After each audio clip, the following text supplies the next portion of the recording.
অনেক দিন পরে আমার একটা সন্তান হয়েছে, এই খুশিতে আমি সবার সাথে ভাগ করে নিতে চাই। সেনাপতি, মন্ত্রী সবাইকে খবর দাও। জি মহারাজ, সবাইকে খবর দিচ্ছি। মহারাজ, সবাই এসেছে।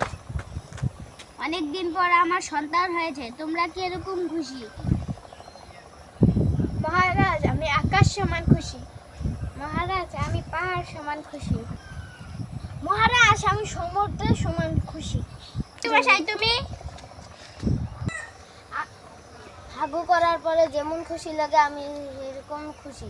কি বললাম মন্ত্রী? সেনাপতি, আরে বন্দি করো। জি মহারাজ। আরে আগেই না। সেনাপতি, মন্ত্রী মশাইকে নিয়ে আসো, ওর শাস্তি হবে। জি মহারাজ, নিয়েছি। মহারাজ, মন্ত্রী মশাইকে নিয়েছি। আমার কথায় আমি অসন্তুষ্ট।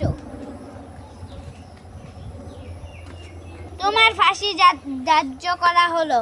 মহারাজ, আমার ফাঁসি দিবেন ঠিক আছে, কিন্তু আমার একটা শর্ত আছে। কি শর্ত? আপনি আমার সাথে 3 দিন ভ্রমণ করতে যাইবেন।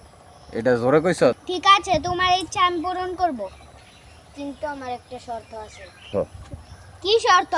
নৌকায় আমার ইচ্ছা ভিড়বো, আমার ইচ্ছা চলবো। ঠিক আছে, সেনাপতি সবকিছু রেডি করো।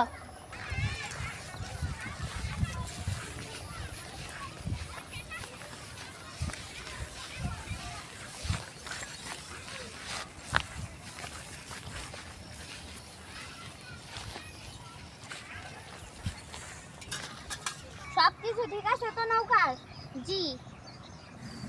তারপরে আমি একটু চেক দিয়ে দেখি। আচ্ছা, ঠিক আছে।